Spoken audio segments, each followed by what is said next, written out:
Hello and welcome to the Lincolnshire Wildlife Trust Wilder Lincolnshire podcast. I'm Melvyn Pryor. Matthew Capper's also out and about. Nice and early today, Matthew. Definitely the term here is good morning. Good morning, it is indeed. Nobody else is much about, but I can hear a bird calling in the background. Yep, so welcome to Whisby. We are... not long been light, has it? It's No. Stupid o'clock. But you're right, there are birds singing. Actually, the main backdrop that we can hear is the black-headed gull colony, which is just the background noise of Whisby in the summer. But that's not why we're here. We're here for other birds this morning. Yeah, I think, was it a blue tit or a great tit in the background I could hear? Blue tit just a minute ago. Yeah, there's been blackbird, there's been wren. The birds are starting to sing. It is... spring in the UK. Our woodlands are always a fantastic place to kind of come and experience birdsong, particularly one of the wonders of nature, and that's the dawn chorus. Yeah, we've sort of missed the real dawn, I suppose, today, but at the same time, there's an awful lot of bird song around. Why do the birds sing at this time of the morning? Yeah, so the best thinking is few reasons really. So first of all, in the half light of dawn, actually it's quite hard to find food. So if you're going to get up and expend energy, singing is probably quite a useful thing to be doing. Secondly, actually, it's pretty windy this morning. It's a bit cold and it's not the best of days. But ordinarily, dawn, the air is very still. There's not a lot of background noise. So if you're a bird and you're singing, that song carries further. So they've done some research and they reckon that birdsong carries about 20% further at dawn than at any other time of day. So wow. Yeah, so if you're wanting to sing and proclaim your territory, that's a good time to do it. And then the third reason, I think, for me, at the moment, we've got lots of summer migrants coming back. So things like blackcaps, willow warblers, they're all coming back from Africa. Actually, a lot of them arrive during the night. So if you're a bird and you've already arrived, singing at dawn to sort of basically say to those other birds that arrived overnight, look, I'm already here, this is my territory, keep out. Again, that's probably the best time to be singing. So I think there's a few reasons why they do sing. And because they all sing at that same time, that's when you get that chorus, that crescendo of noise. Sometimes it's really hard to pick out stuff, but... We'll get out there this morning and see if we can pick out a few birds for you. Do you think it's more territory than attracting a mate then at this time? Because it's quite frantic singing, isn't it? It's both. Yeah? Yeah, so what you are doing, you're exactly right. You're saying to other males, look, this is my patch, keep out. But you're also saying to the females, hello, hello, hello. And for most birds... one song does both bits, but for some, so take a wood warbler for example, it does a song like a kind of if you spin a coin on a table and it comes to rest, wood warbler song sounds just like a coin spinning on a table. That's the territorial bit, but then in between times it will go pew pew pew pew pew, and that's the come hither bit. So actually they have two different songs for the two different purposes. Well, come hither with me. Okay. As we head towards the lake. What an invite, I know, this time of the morning as well. We're going to head down to where the main lake is here at Whisby. I know it's going to be quite windy down there, but it is an incredible sound when you get close to the birds, isn't it? It is. So the black-headed gulls nest out on the islands here. Sadly, like a lot of gull colonies in the UK, we got hit by bird flu last year. So the number is very much down this year. But as you'll start to hear in a second, there's still a lot of birds out there and there is still a lot of noise. It's fabulous. It is indeed. I'm going to push the microphone towards where the birds are calling at the moment. I know it's a bit of a windy morning, but hopefully you'll get an idea. I mean, you can hear they just squabble, and there's pairs bonding, but they're arguing amongst each other, and it just makes for a fantastic sound. We've got actually my least favourite bird out there. There's a couple of Egyptian geese out there. Your least favourite? Why? Yeah. What's wrong with an Egyptian geese? Oh, they just look like all the spare bits of other birds that got put together at the end. Everybody always asks me what my favourite bird is, and I always say swift, but if anybody ever says what's your least, it's an Egyptian goose. Looking very sad on the face now. You've upset the geese. I know. I don't care, I'm afraid. And what are the other gulls we're looking at here? Because to my eye, gulls, basically, that's what they are. Yeah, these are black-headed gulls. Occasionally we get Mediterranean gull out here, but this is pretty much all black-headed gulls that we can see at the moment. We do get lesser black-backed gulls as well. In the colony, they'll often predate on the young black-headed gull chicks, but this is entirely black-headed gulls at the minute. Is that coot, moorhen or whatever in the middle there? Yeah, coot walking along on the island. There's a couple of Canada geese out there. A lot of the winter wildfowl has gone now from Whisby. Like kind of the goosanders and the golden eyes and things like that have gone. But we do have stuff like gadwall and teal and things like that still around at the moment. Now, what will have happened? Have you had to control the levels of the main lake here so it's suitable for breeding? Yes, I mean, people tend to look at a nature reserve and think that you just put a fence around it and let nature get on with it. But actually, a lot of our nature reserves are really heavily managed. The wardens do a really good job. They know what they're doing. And out here, one of the things that they do is manage those water levels, and the breeding islands need to be clear of vegetation and need to be nice and bare and shingly for the gulls to want to breed on them. So one of the things that they'll do is they'll clear them of vegetation in the autumn, then they'll flood them out through the winter to suppress that vegetation. Then when the spring comes, they'll start to draw the water down, and they'll continue to do that throughout the season, so they're always exposing a little bit more mud. That helps with the waders and things like that in the autumn. It is a cold morning. Will the birds wait until it's a little bit warmer weather before they start laying eggs, do you think? I think these are going to be laying eggs regardless. We're getting into the spring period. In fact, stuff is moving earlier and earlier because our general pattern has been milder. I know it's cold this morning, but with milder winters, a lot of the birds are starting to nest earlier. So these are already well underway. Exposed site here. Shall we move into the woodland area and see if we can hear some other bird song this morning? Yes, please.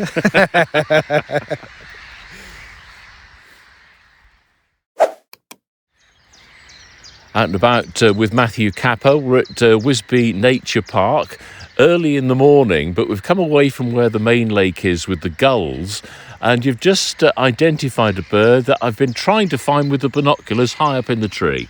It was much smaller than you thought, wasn't it? It was, yes. But this is actually one of our summer migrants, and a really easy one to start with because this is a chiff-chaff. I'm not sure whether the microphone's picking it up, but chiff-chaffs are really good because they sing their name. So they go chiff-chaff, chiff-chaff, chiff-chaff, chiff-chaff. It's a small, greenish, yellowy warbler. So they migrate to Africa in the winter, although increasingly some of them are staying in the UK. And then they come back, one of the earlier ones to come back, and then very helpfully sing their name. There's an almost identical one called a willow warbler. But they sing a very, very different song. So the main way to tell them apart is with the song. Now, as a keen birder, I hope that's the right phrase, yep. Are you also, as well as trying to identify the birds by seeing them, do your ears get tuned in to what you're listening to as well? Yeah, always. And it's funny because once you do become a keen birder, you sort of inhabit a different world to most people, because you walk down a street and you're constantly tuning in to the different birds that you're hearing. Yeah. So wherever I go, I'm all, there's a dunnock singing over there or whatever. And actually learning the bird songs, as well as being just nice to listen to, they help you pick up birds so much. I see so many more birds because I hear them first. And that's one of the really good tricks to learn. If you know that you're picking up, there's a dunnock singing over there or whatever, and then you think, that's something different, then you start looking and then you start to pick up other things. So you hear a dunnock and you think the dunnock's probably more likely to be on the ground than the chiff-chaff high in the tree. Yeah, so that chiff-chaff is doing exactly what it should. It is right in the very top of the tree. The song will carry quite a little way. But you're right, yeah, everyone has a little niche, and so we'd be listening for dunnocks down in the undergrowth. Very interesting birds, dunnocks. Yeah, yes, they are. Yes, we've talked about those at Farings, yeah. But looking at the bird here, again, it would be difficult to identify because it's actually got quite a light sky in the background. So actually identifying the colouring of birds is quite tricky at times, isn't it? It is, and again, we didn't really need to see it because hearing it, we knew exactly what it was. But if it comes down a little bit, you'll get those nice green colours. It's just dropped down a little bit now there, actually. So having another look at it might actually pay off at the moment. Have you heard anything else calling in the background? Yeah, there's wood pigeon cooing away. We've had blackbird, we've had robin, we've had dunnock, we've had blue tit, we've had great tit. There's plenty singing. We'll have a little wander on and see what we can get. Okay, let's carry on our wander.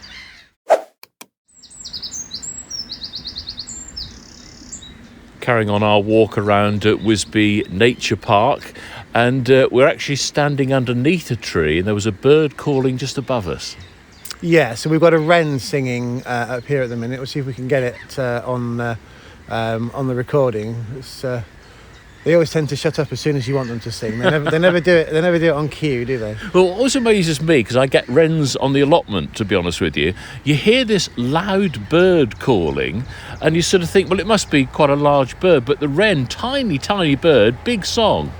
Yeah, so they're very nearly our smallest bird. Goldcrest just pips them as our smallest bird, but they don't weigh much more than a 20p piece. Right. And they're tiny little things, but as you say, they've got a great big gob on them. It's just started to sing there. It stopped again. It stopped again, yeah. But they absolutely belt out their song, which is fantastic.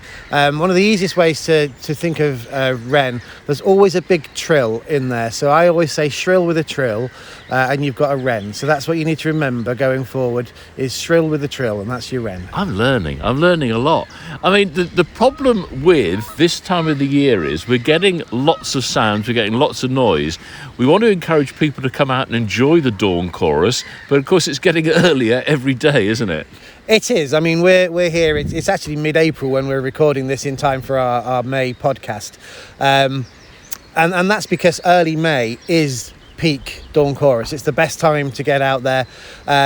It is early by that time of year. You know, you could be getting up at 3 or 4 in the morning, but it's worth it. The alarm clock goes off. You don't want to get out of bed, but it's worth the effort, because this is one of the UK's best natural wildlife experiences. It doesn't cost anything. You don't have to do anything other than just get up early, find your nearest bit of parkland or woodland, and just wander around or sit on a park bench and just enjoy it. It's fantastic. When I was a radio presenter, I used to get up at about 4:15, and when it was this time of the year, I would go out in the garden before getting in the car and driving to work and just record in the garden at sort of 4:15. The sound was amazing, so loud, because there were no other sounds to distract from it. Yeah, so as you say, you don't even have to leave the garden if you want to enjoy this. I mean, some people, they want to kind of know what they're listening to. Early May, there will be plenty of guided dawn chorus walks. We've got things going on here at Whisby, down at Gibraltar Point. So people can get involved if they want to, but you don't have to. It's just accessible for everyone. Yeah, and I love the thought of going round with a guest, with somebody saying, look, that is the sound of such and such. You highlighted the wren a little while ago. I mean, I haven't seen it, but I definitely heard it. Yes, it is nice if you've got somebody that can interpret it. But if not, just sit back and just take it in and just kind of have that collective soundscape and just let it wash over you. You were very anti-goose earlier on, a particular type of goose, but what about the two through there? Can you just spot those on the other side of the bank? Are they more of your favourite goose, or still the not nice ones? Those are grey lag goose. Yes. I'll tolerate them. You tolerate? How generous. Right, okay. They're all right. Tolerating those ones. And we saw a heron just coming across. What I love about a heron is big bird, but they fly so sort of gently, don't they? It almost looks like they're rowing their way across the sky, doesn't it? Yeah. It's a cloudy morning as well, but I can just see a bit of sun trying to peek through, and a beautiful swan just going past in front of us as well. Yeah, it looks quite regal and serene, doesn't it, the swan? Yeah. You wouldn't think they can be so aggressive, but it's looking very nice with the sun kind of peeking through behind it. And people like to see swans, and if they come to Whisby, certainly plenty here as well. But are they very territorial as well? Oh yeah, very much so. Yeah, they'll drive away other swans from their territory, and they'll often get pretty aggressive. Everything at this time of year is breeding and wanting to keep its own space. Let's carry on our wander, see what else we can see and hopefully listen to as well. Yes, absolutely.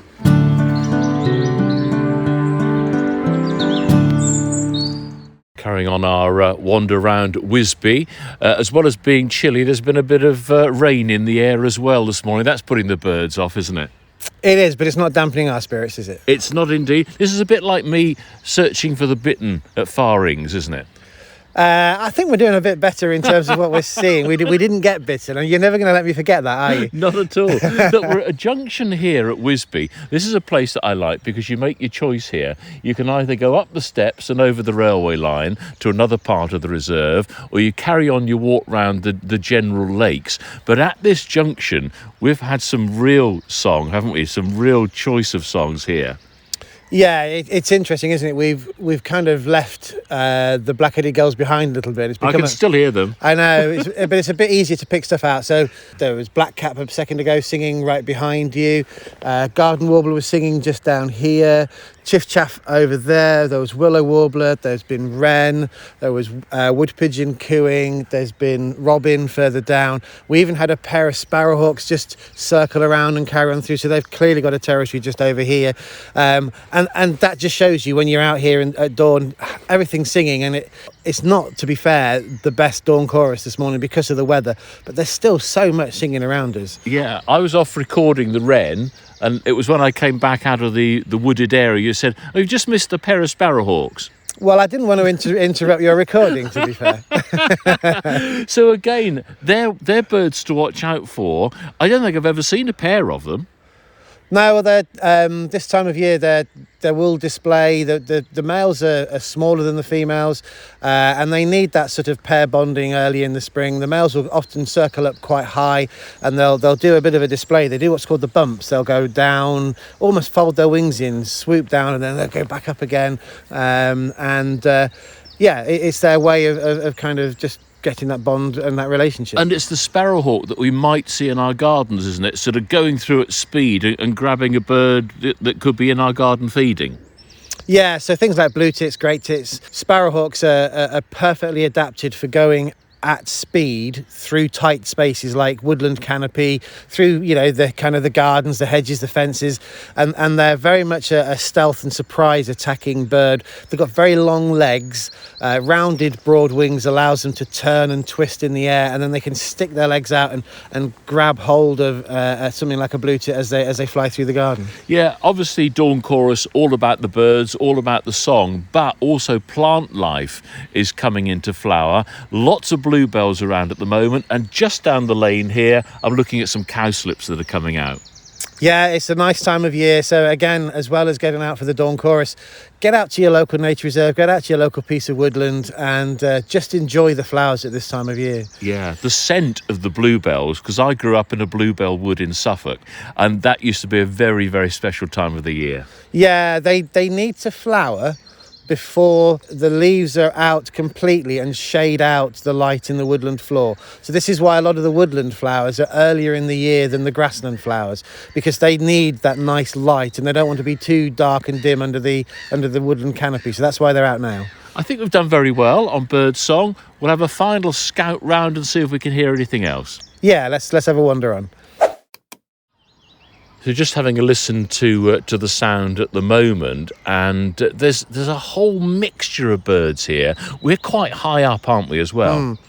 Yeah, so very close to us, just at the back here, is Willow Warbler singing. Just sang there, you might have been able to pick that up. Yeah. So it goes down the scale, and then it comes back up with a little inflection at the end. So that's Willow Warbler, just did it again. That's quite a nice musical sort of song. Another one that we've had over on the other side, song thrush. So the song thrush singing out there at the moment. Easy way to remember song thrush. They do different phrases, and you can hear it doing it over there. Toot, toot, toot, toot, toot. So a repetition. Always think of repetition with song thrush.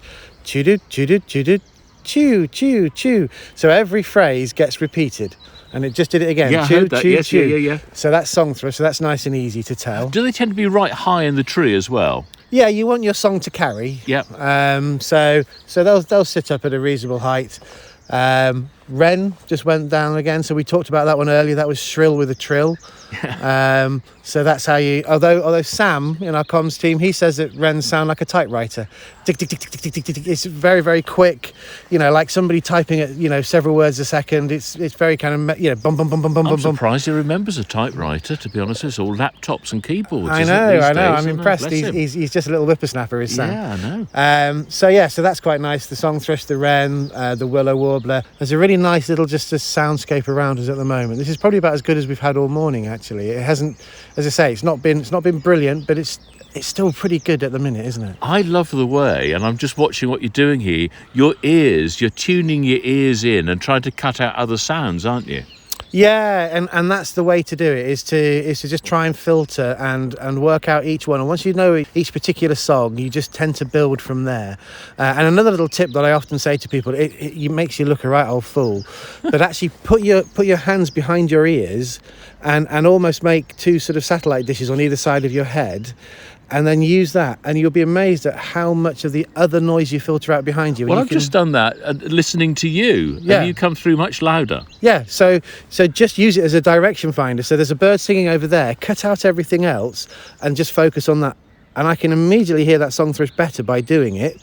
And then come round here, and I can immediately hear the willow warbler without the sound of the song thrush in the background. You look just like a long-eared bat. Well, as I said, it's not exactly the most edifying way of kind of looking first thing in the morning, but it's a dawn chorus. There won't be anybody else around. Don't worry. Yeah, I'm here. Would you recommend people perhaps go online and find a website that gives bird song and have a listen to try and identify and learn that way? Yeah, so start in your garden, start with just the things that you can hear every day around you and get used to those so that you can always know as much what you're not listening to as what you are. Start at that sort of like that basic level and just gradually build it up. But there are CDs that you can buy that can help you. Go online and have a listen. We do various courses. You can come along and we'll help and teach you, and there's nothing like actually having somebody who knows what they're doing to sort of break it down for you, really. Well, let's carry on our wander around Whisby. Continuing our early morning walk around Whisby, and we've come across the railway line now, and it's interesting at Whisby because some people will perhaps just walk around the lake near the visitor centre, but you can go further afield, and there are sort of specific areas, aren't there? Yeah, we've sort of zoned the reserve, really. It's a fantastic place, Whisby.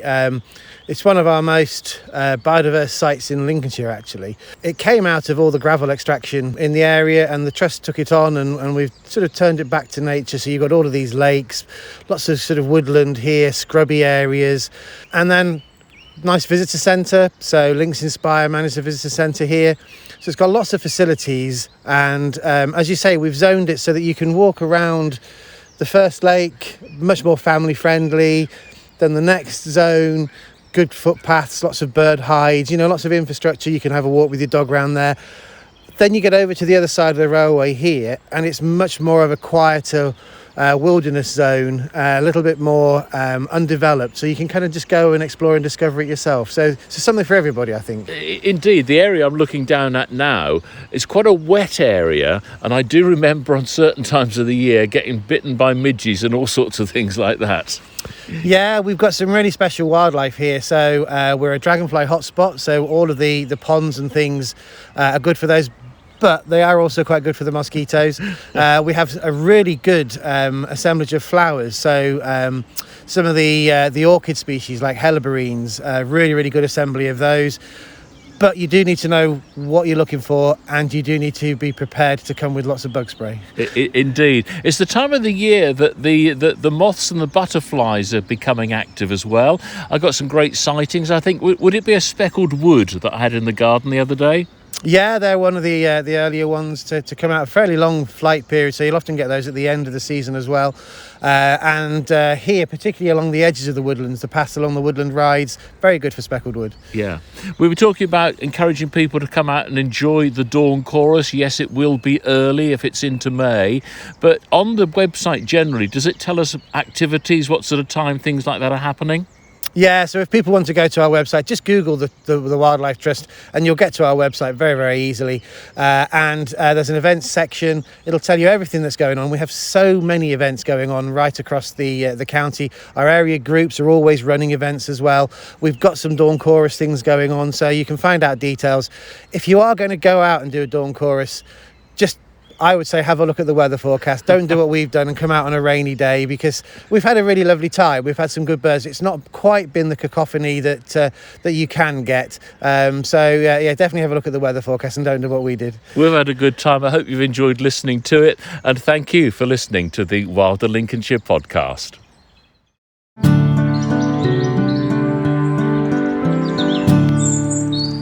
Thank you for listening to the Wilder Lincolnshire podcast from Lincolnshire Wildlife Trust. If you enjoyed this episode, please give us a follow or subscribe from the usual channels, and please tell your friends and family to give us a listen too.